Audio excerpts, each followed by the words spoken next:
are the first participant on this Uber conference. Please hold while we wait for the others to join.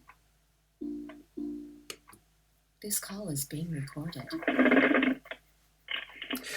Hi, Michael. This is Shane Coughlin. How are you doing? I'm doing good, Shane. How are you? Very well. We'll give it a few minutes for the callers to dial in. We expect probably a few of the Japanese companies to be present today for your presentation. And am I the first thing up? I don't know. What's the agenda or how Sure. do we proceed? We have an agenda which I'm just about to start sharing the screen about. I'll just pull this up quickly now. I'm broadcasting the screen share, so that should be visible to you right about now. So the basic agenda will be that we have our roll call, just to see who's on the line. We have a project update. I'm going to hand over to you for an update to scan code for about 10 minutes, and then we'll come back to our specification work team. So we expect the roll call and project update to take between 5 and 10 minutes, and then we'll hand over to you for a 10-minute update, and then the spec work team will continue for the remainder of the call, if that works on your end. Yeah, it works fine, except I'm having a Uber conference buffering situation. Maybe it's clearing on a corporate internet. Oh, okay, got it. All right. Alrighty. And shall I do my own slides, or do you want to run them, or how do we do that? Both can work. I can run you through your slides if you want on the broadcast, and if you'd prefer to present yourself, I can hand over to you. Okay, well, let's try that. I'll be an optimist and assume it'll work. Okay. Okay. I'm in Chrome, so it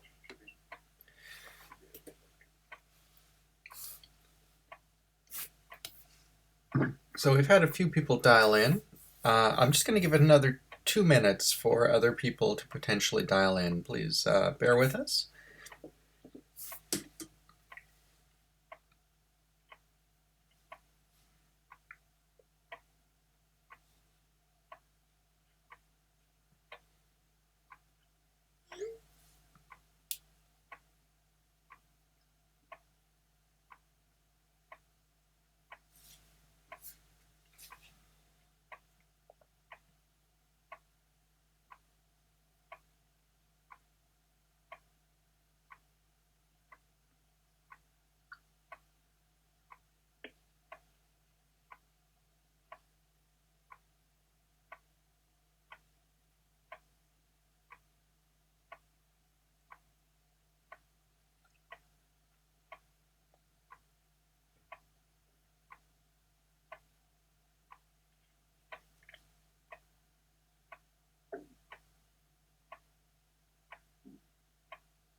Oh, sorry. Did someone have something they wanted to say?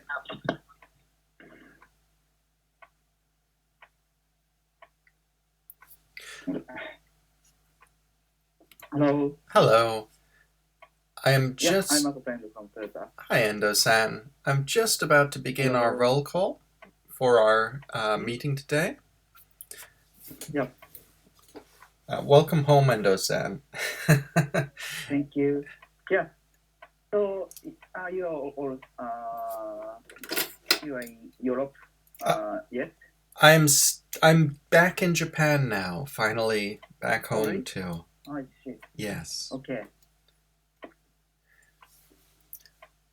Okay, everyone. As always, I'm displaying our antitrust policy notice on our shared slides. We show these at the beginning of every meeting of the OpenChain Work Groups. Let's proceed to have our roll call for this meeting. We're going to have the following agenda: a roll call, a project update, an introduction to the scan code open source tooling for open source compliance, and then a specification work team discussion. Let's get that roll call underway. So this is Shane Coughlin, the General Manager of OpenChain. I see we have Michael Herzog, who's joining us to talk about scan code. We have Tom Osaki from Fujitsu on the line. We have Nobu Omada from Hitachi on the line. Hello, Amada-san. Good morning. We have Mark Giese from Wind River, head of our spec work team on the call. We have Endo-san from Toyota on the call as well. And we have someone dialing in from Twin Cities. I'm guessing this might be Nathan Kumagai. Hey Shane, this is me. Hi Nathan, welcome on board. It's great to have everyone present. Thank you for dialing in. Today is especially interesting for two reasons. One is that we're going to get an introduction to one of the key open source compliance tooling solutions, which is something that is especially of interest to our Japanese stakeholders. Here in Japan, we have an open source tooling subgroup, which is run by Toshiba, and we expect to do a lot of work together. And the second point, of course, is that this is our first call with the OpenChain Specification 2.0 in its final form, so there's a final chance for us to provide any last-minute comments before we go live on the 24th of April. Let's dive right in, and let's proceed to have a project update. When it comes to choosing what to update people on, we have a lot of activity to cover. I'm going to choose some of the key strategic items today. One is that we have new partners, new law firms, collaborating with OpenChain in Italy and India. These are two new geographies for us to have partners working with us. As with all of our partners, it's very useful for us to work with law firms because quite a few companies engaging with OpenChain have a question about if we need help, where do we go? Italy is a smaller market, but it still is one with a lot of industry and a lot of participants.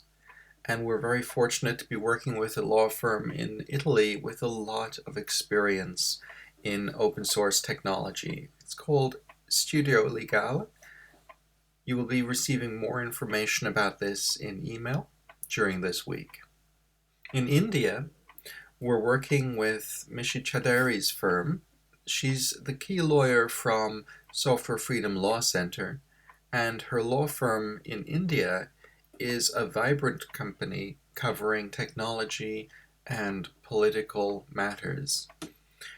The ability to work with her in India gives us a terrific avenue into one of the world's largest markets.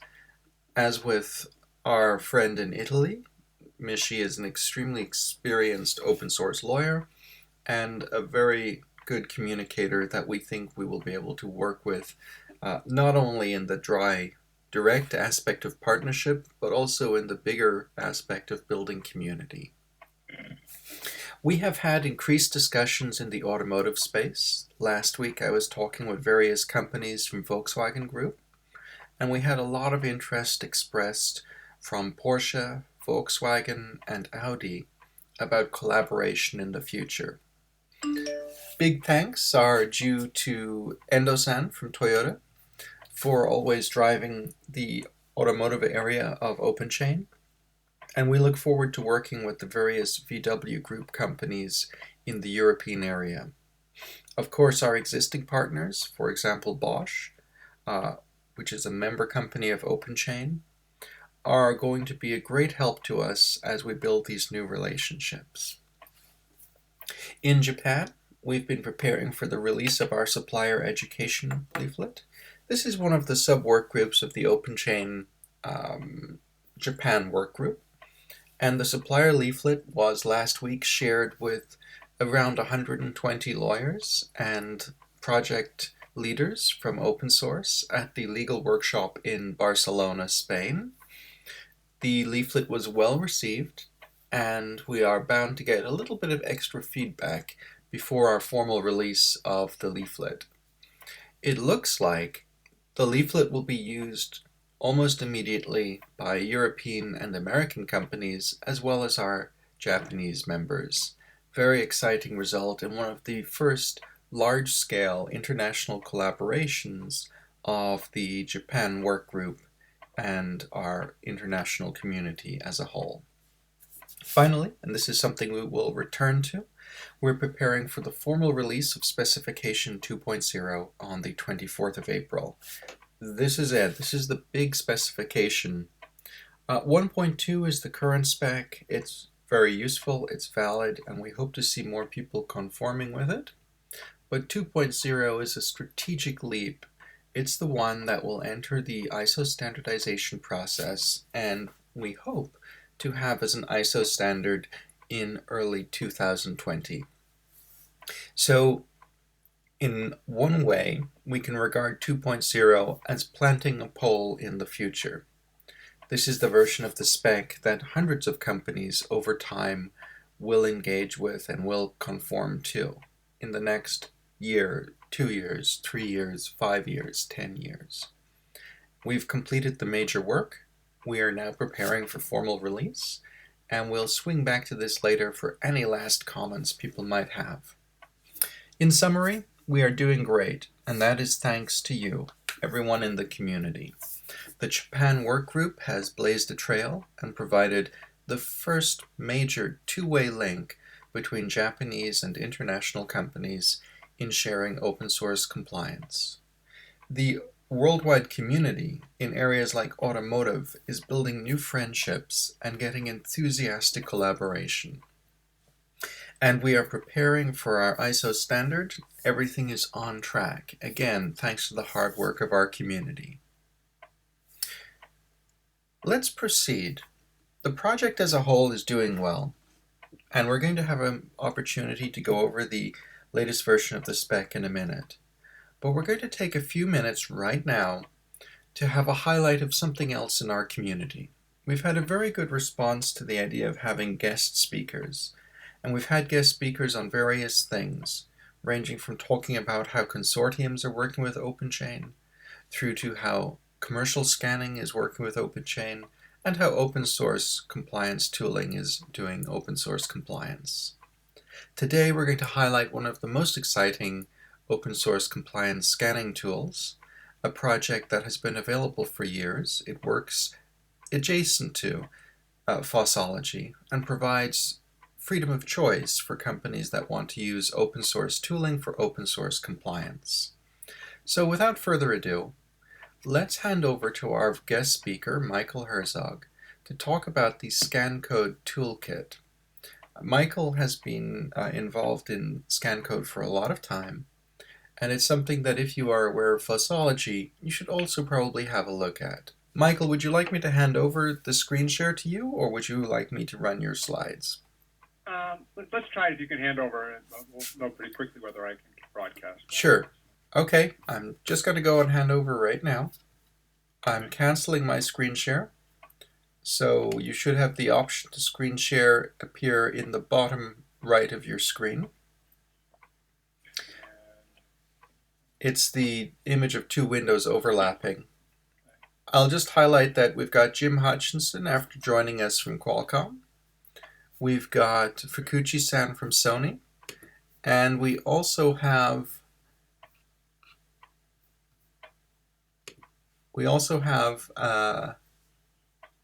Ambai Masaki-san. I'm not sure which company Ambai Masaki-san is from.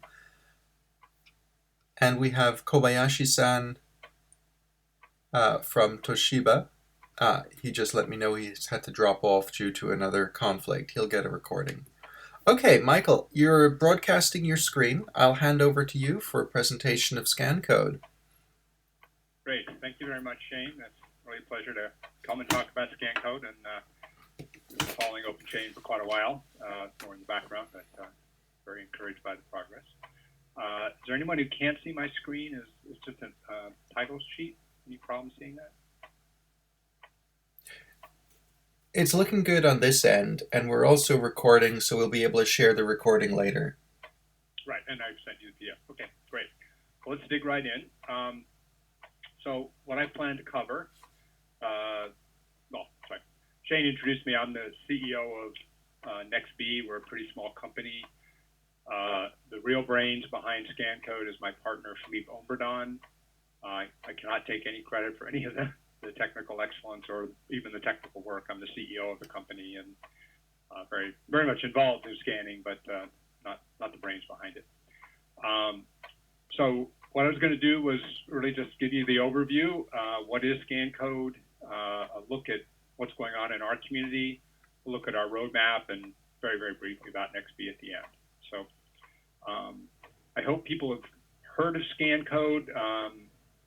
It's been around for various permutations, about 5 or 6 years, but we're a little different profile. We haven't had the sort of the institutional presence of Fossology and so on. So it's great to be able to get the word out.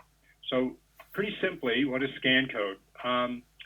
ScanCode is currently comprised of 2 open source tools.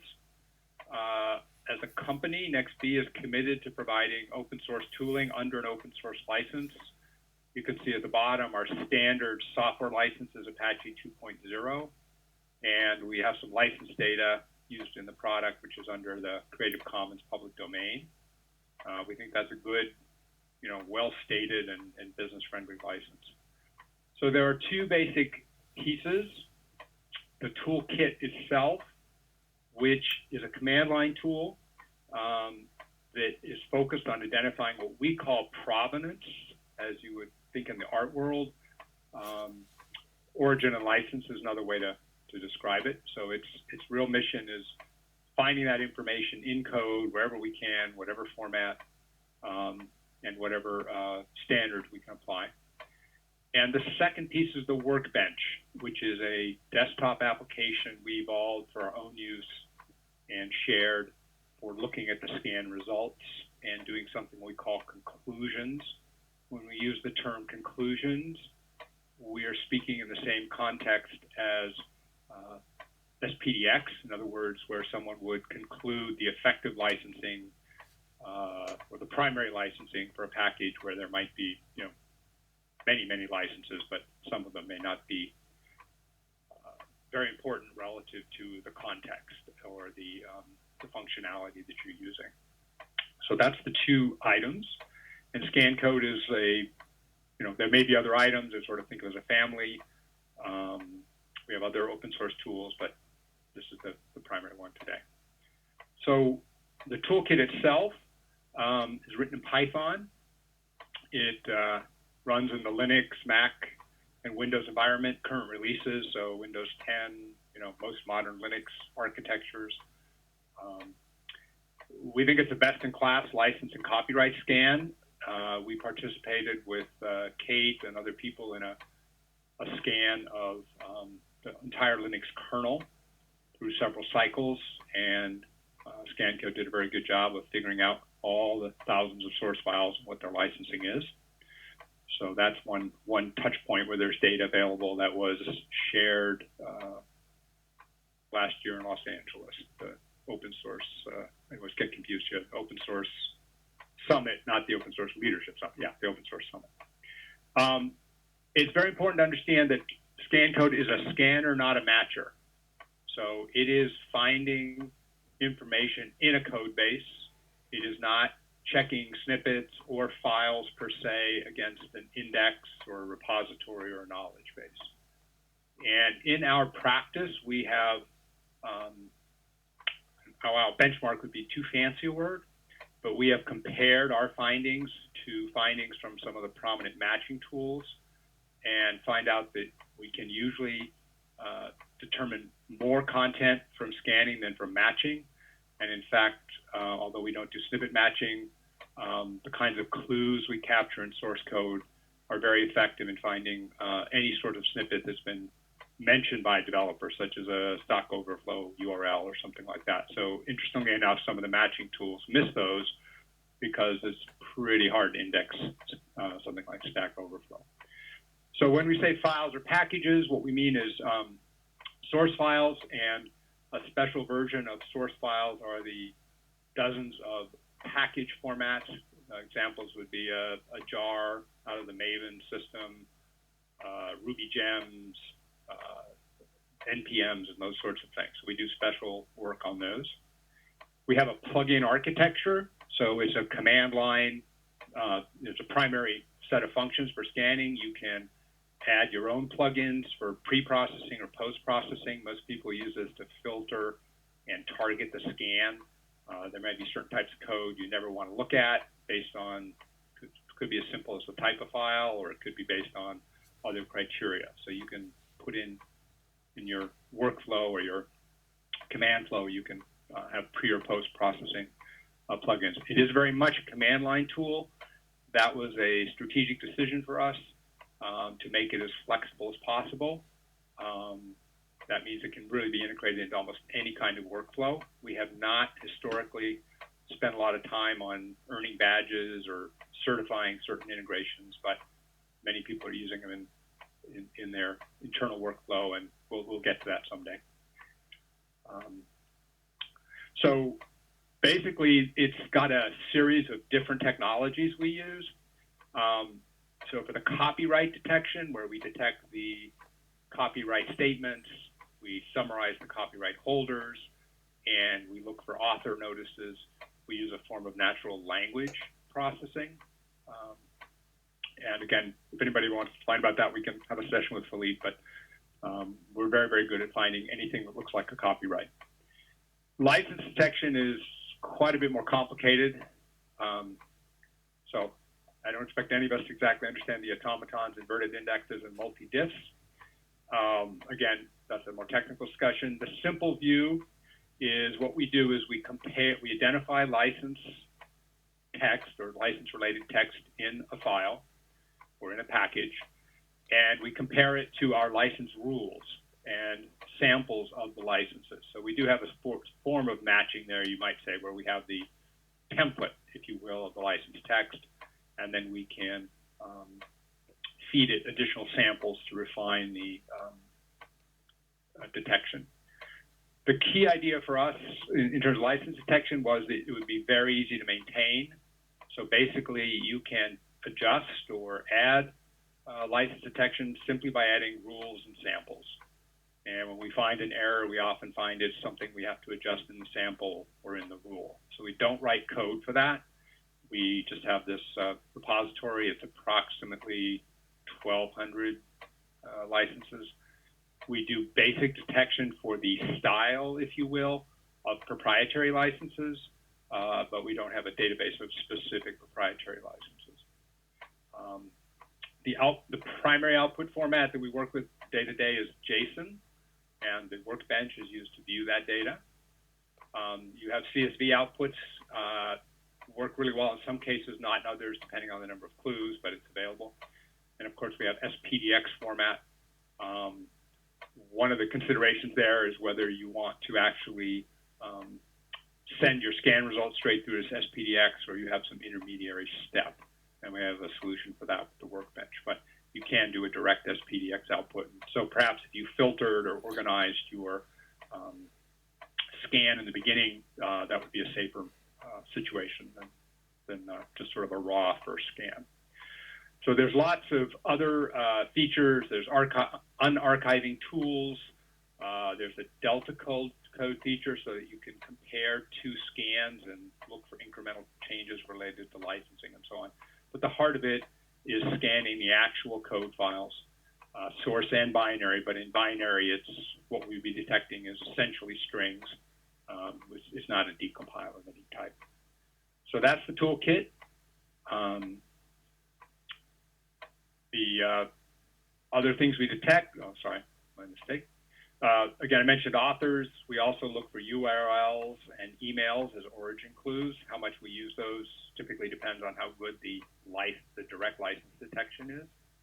And yeah, I mentioned the other features already. So it's a lot of the development these days is around the extensions in the plugin architecture, because as you can imagine, the main code can get overloaded if we try to put too many features right inside the main engine. The Workbench is a complementary tool. If anyone had used the older version of ScanCode, we had sort of an HTML application that was a way to intelligently display the data, but that ran out of steam in terms of what you could do. So the Workbench is an Electron-based desktop application. Again, we build it for Windows, Mac, and Linux. It allows you to look at the scan data in a visual mode, in a table view, quite a few different views.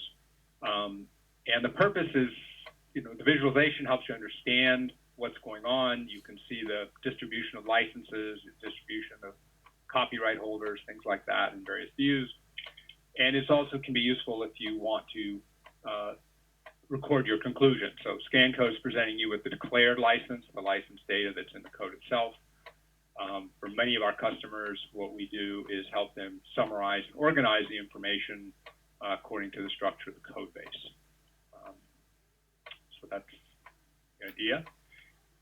Some of the key views, so a tree view, you always have a code base hierarchy view on your left, just so you can always navigate the code and use the other views relative to that code base hierarchy. When we say code base, we just mean the extracted contents of a package, which could be extracted many levels deep or not, depending on how you look at it. The dashboard view gives you a summary, basically bar charts and pie charts of various data elements. We have a special bar chart view where you can pull up all of the licenses and see the distribution and do a click, drill down to click on, there were so many GPL licenses, and I can click here and see all the ones that made up that number. We're constantly working with the views to enhance them, and it's not too hard, basically. Not surprisingly, we use D3 for that. And the table view, which is based on, not surprisingly, data tables, gives you an extended table view with customizable columns. You have column sets you can invoke, or you can pick the exact columns you want to see, and extensive filtering. So you switch them back and forth between these views as you choose. In the conclusions view, typically what you're trying to do is either document what you think the primary license is, sort of in the core versus context kind of idea. Or in a lot of cases, if you have a deep source code base, say for C or C++, you often want to summarize at a directory level. Not everybody likes to do that. It all depends on how you look at it, but that's what most of our customers look for, is looking at a software inventory in the hundreds to 1,000 records rather than the thousands of records. When you open the panel, it will pre-fill the scan data, and you can fill in additional information. The conclusions are never overwrite the scan data, so it's always an extra set of data that you can export. And that's something you could export to import into another system. Behind the scenes, Workbench converts JSON into a SQLite database within the Workbench. And we do have some people who've used a SQLDB tool like DBViewer to query the data directly with SQL for certain kinds of use cases. That's certainly fine.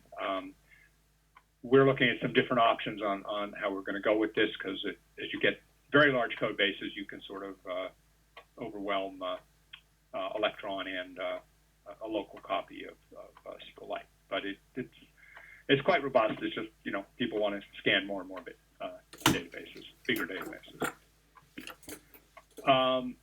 Again, moving right through, we have a pretty well organized community. We are just finding out some of the companies that are using the software.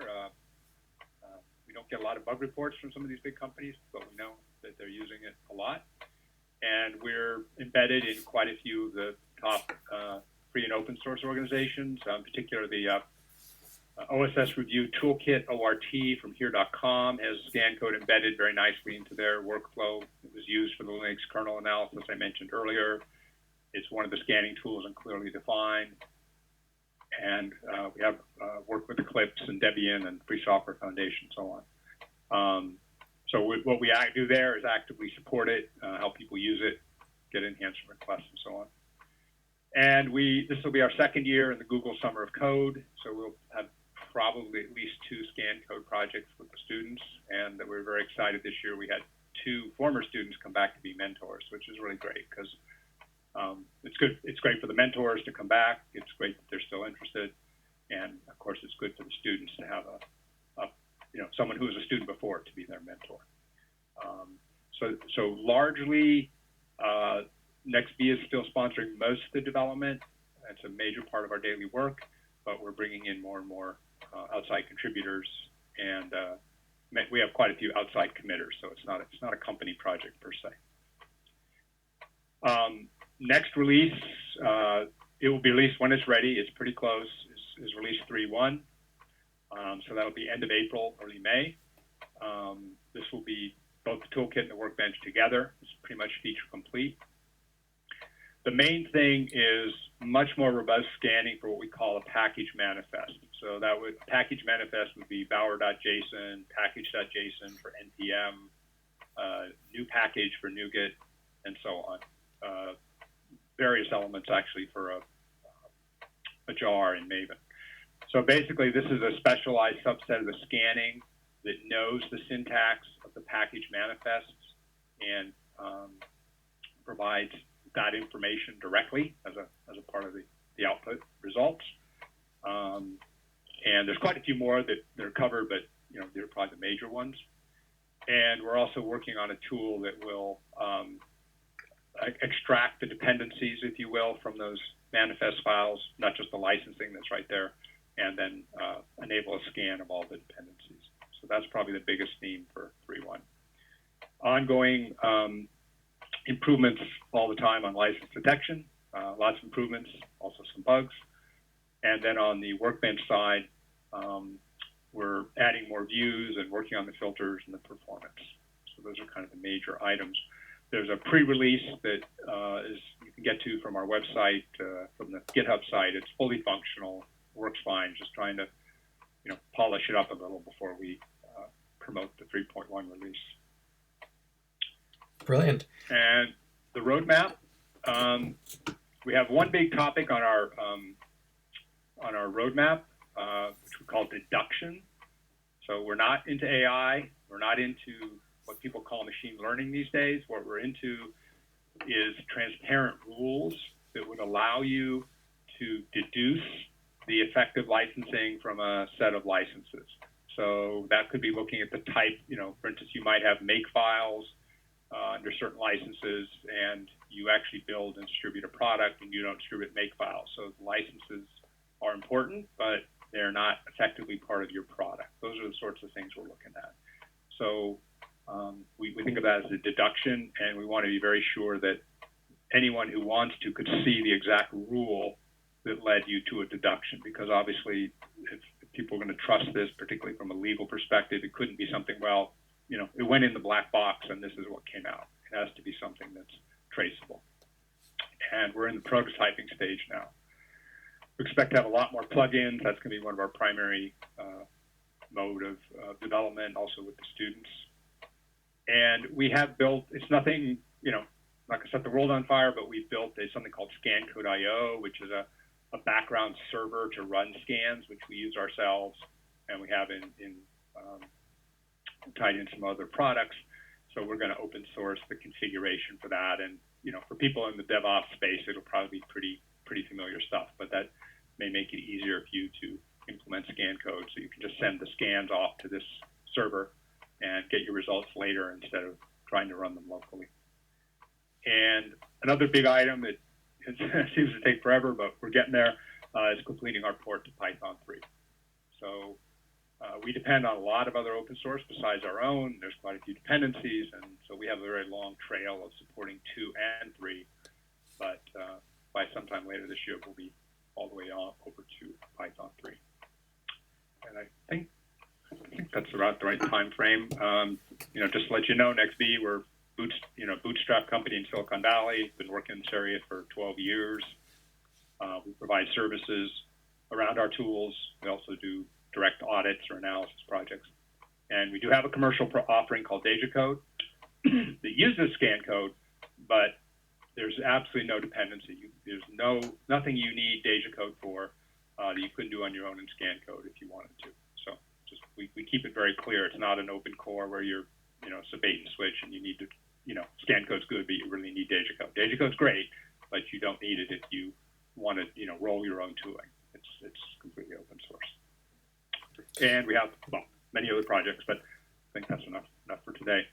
Do you do questions, Shane, or is that? We're pretty tight on time, so I'll just Okay. open the floor in case there's one question.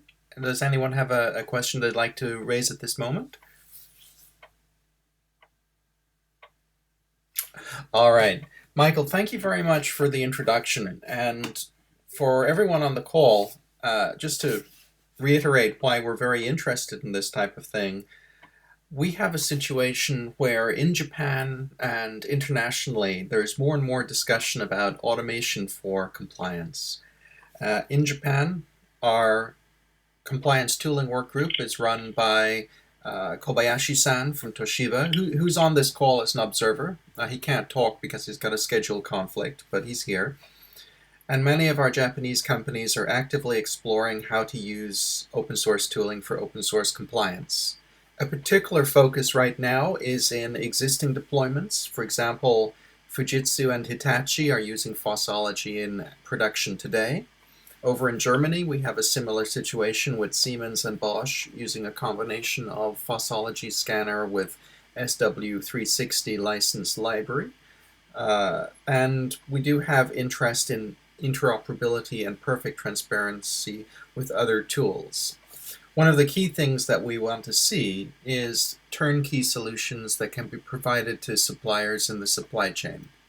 So it should be as simple as one click for a supplier to have some automation tooling set up and ready to go. We do expect that to happen around the Fossology scanner and things like the SW360 reference library. But we also need to think about how other options, such as scan code, could also be incorporated in our thinking with compliance tooling. Ideally, any company can pick any solution they want. It should be really easy to use, and it should be very interoperable. And one thing that I want to emphasize is that a lot of our companies in OpenChain are focusing on this from a rather large view, and they're thinking how they can address matters across different companies with different solutions. So one important thing for us is interoperability with SPDX for software bill of materials. And Michael, I think one of the points that might be interesting for our community is that scan code, of course, supports SPDX, so it's perfectly interoperable in that sense. Isn't that correct? Yes. And, in some respects, I guess, we're sort of in a more modular approach than Fossology. I think that's a fair statement that our friends in Fossology would agree with. And so one possibility is that scan code might be a more congenial solution for some of the smaller companies that are suppliers versus, larger companies that are looking for a more standardized infrastructure across a whole set of companies. It's just a possibility, but it definitely produces SPDX. And on the one-click side, though, we have not designed it as an application. And I think that's very important because Philippe and I tried to do applications, and applications have rarely succeeded as well in the open source world as tools. So we sort of looked at it as, constantly building up a toolkit to make it easier to use, but expecting that people or organizations may wrap their own, business workflow around it as opposed to mandating a particular workflow. But that's part of the choice of how people want to approach it. Well, I think that's really important, Michael, as well, because looking at it from the perspective of where we're at today, I'll just give a good example from JD.com in China.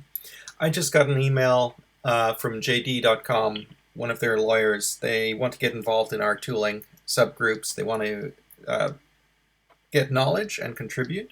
And they just noted that, they're facing some challenges in getting Fossology set up in the way they want. And that's because they're new to the area. It's their first time to set up a compliance scanning tool from the Fossology project. And we have a situation where some companies really do want to make it as easy as possible to set up, for instance, JD.com, or other companies are already very sophisticated in using stuff in practical deployment, like Fujitsu.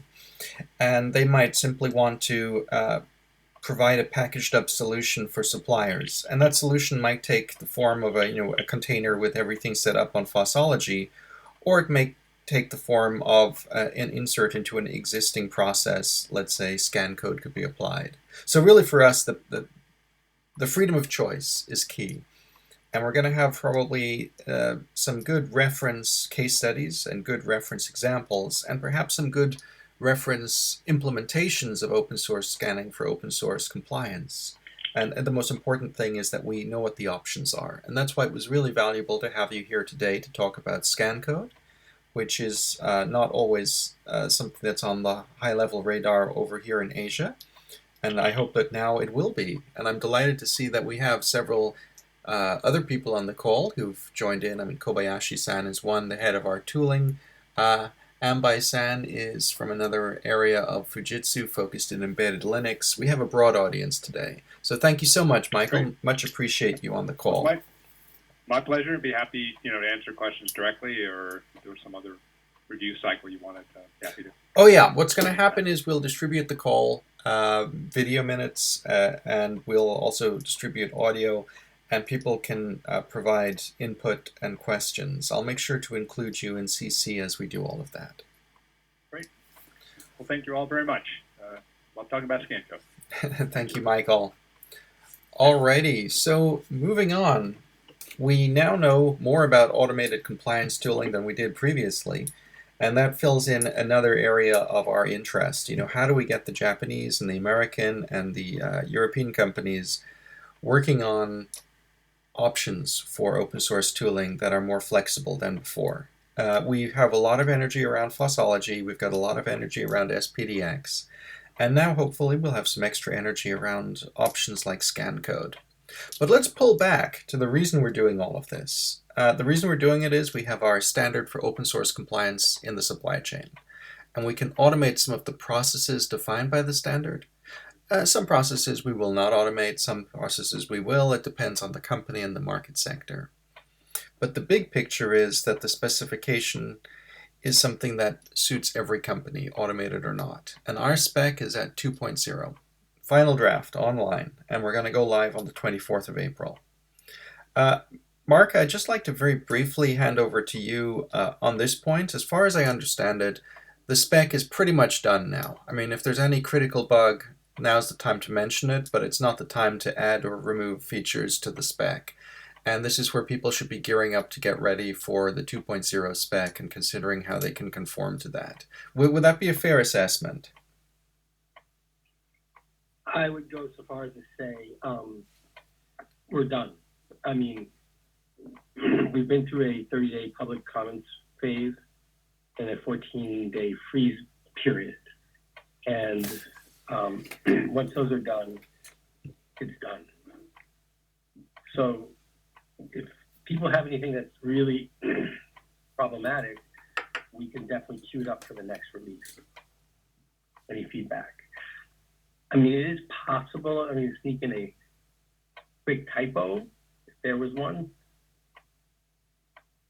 but we're really at that point where it's got to, it's been through a public comment session, which was the time to really make any changes. Well, in that case, that's good news. We're all set. When it comes to the formal release, Mark, I'm targeting the 24th. Is there anything you'd like me to do beyond the addition to the website and the general PR around this and making sure the conformance questionnaire is updated? No, I mean those are great things to have completed by the time you make it available. I can't think of anything else that's of high importance. We have updated the FAQ to deal with the nuances of the 2.0 over 1.2. And what you have access to, anybody who's really interested in, following along, I highly encourage everybody to subscribe to the working group mailing list. and that's where you can get access to the latest and greatest version information. But there's nothing else I think I see that's needed. One other thing is I think there is going to be some effort to reorganize the translation aspect of it.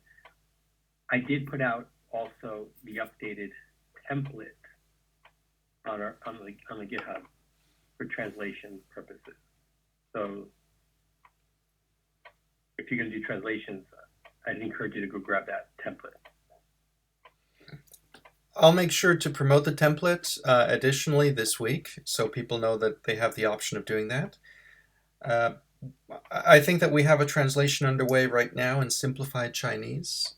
So that's the translation that might actually be ready on launch day. And we probably expect to have Japanese and Korean coming online before too long.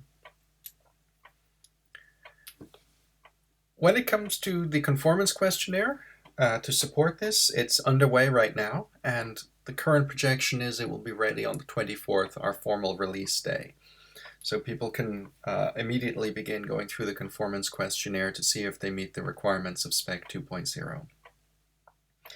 Just as a general take, Mark, I believe that if people meet the requirements of 1.2, they should pretty much meet the requirements of 2.0. Do you think that's a fair assessment? I think that's a pretty good assessment. I would make one additional comment about that. It's unlikely that the new spec is going to force you to change your process, or it probably will not. You might have some additional documentation steps you need to take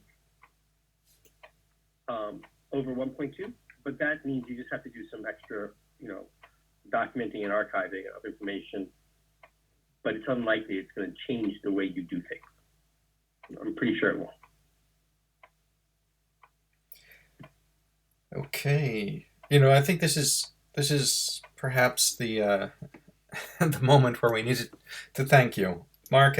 You've pulled together an incredible piece of work with this one. This is taking us into the very long-term standardization cycle.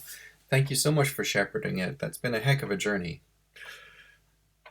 It has, but I also appreciate all the great contributions for sure. Together, it's so much better.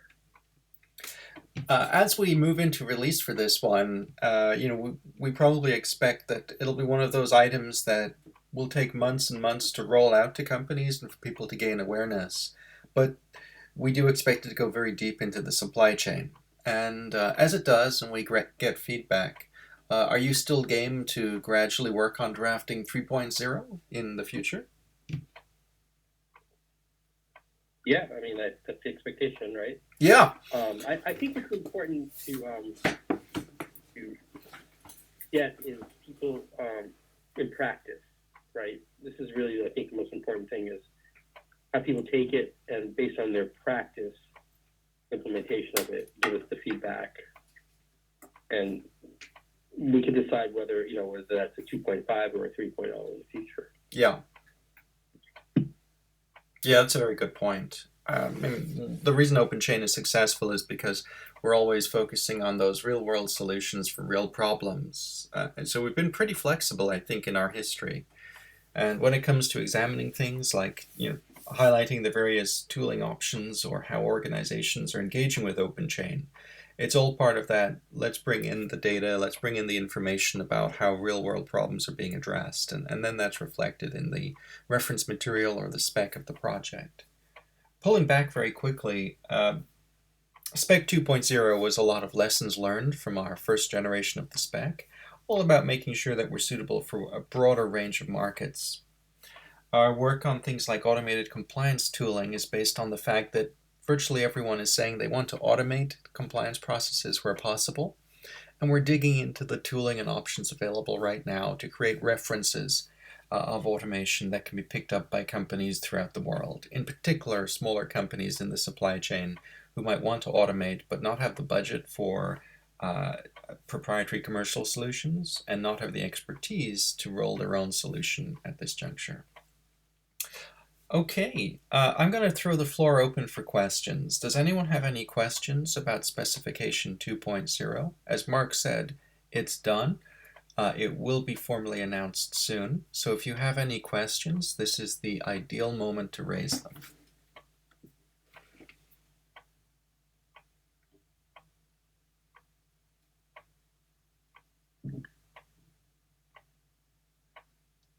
Shan, is it okay to just to make a question about the specific portion of the specification 2.0 now? Of Or course. just making another. Okay. Of course, Osaki-san. What part would you like to talk about? Could you please just display the 1.4 that the program scope Yes. for sharing? Yes, absolutely. I am now showing 1.4 program scope. Yes, yeah, yes, yes.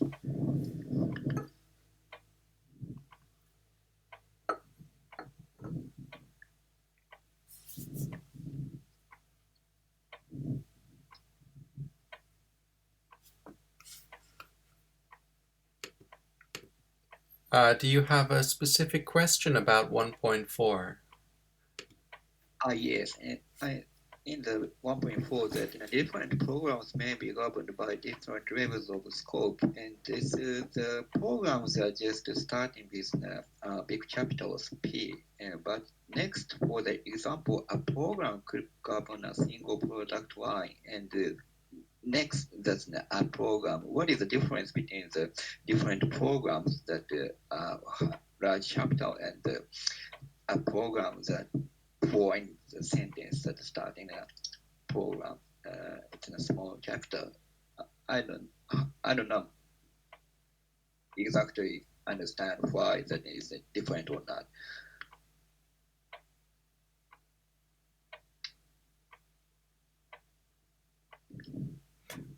Mark, is it okay to hand over to you on that item? Yes. Can you hear me? I was on mute. Oh yeah, now we can hear you now. Yeah. Okay. So is the question, if I understand correctly, what's the purpose of 1.4? Yes, it's point 1.4, and the first sentence is that in different programs, that a program is just large capital. But next sentence is, for example, a program could cover a single product line. That next sentence would be that a small capital and a program. And what is the difference between the programs in the first sentence and a program in next sentence? Okay. Hold on. Actually, I wasn't able to see it on the screen here, but I actually can pull it up here. Okay.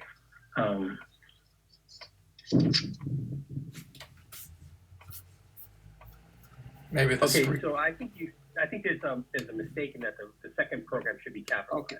That's a good catch, Okay. right? That's Okay. that's good. That's a good catch. We can make that change. So if I make that change, I think does that help you? Okay. Yeah. Thank you. Yeah, because I'm just concerned that something that's different could be meant in the second sentence. Yeah. So the answer is no. There should be no difference. The spec is all about conforming or certifying a program, right? And that program is your program, mine. And the program, you could have different programs in a company. Some could be for, like in our case, we have one for professional services and we have one for product release. And a company can have a program that just focuses on one product for compliance. I can give you an example. At Wind River, we have a program for ISO 9001 that governs that one product, our Linux product, right? We have other products it doesn't cover. And so we have ISO 9001 program, or a program that's ISO 9001 certified. And so similar analogy applies here. Someone can have a single product line, or they can say their whole organization is governed by a program. Okay, I understand. Thank you. Wow, that's really cool. Good catch. Thank you for that. That was that's a good catch right there. Capital T. And can I make another question? Yeah. Okay, so it's now 1.3 awareness. 1.3. I'm just moving to 1.3. Yes. Yeah, awareness. It's up. Yeah. Okay, in the first line that the organization shall ensure that the program participants are aware of, and this sentence, the word participants are used. And compared to that, in the, I think it's some software stuff is in the definition section. It's in the first, before 1.1, there's the definition section, the software stuff. Could you please show the definition section of Of course. Yes. Sorry, Mark. No, that's fine. So in the definition section, you define the program, right? Yeah. But And my question is that the software stuff that an employee, the software stuff, and I can understand that the difference between the employee and the participants in the definition section and the 1.3 the program participants, and it's an overlap or just totally different people. I think there's some equivalence there. They're equal in a way, and maybe it would be better to have had the organization shall ensure that that the program, or could say the supplied software, I'm sorry, the software staff. But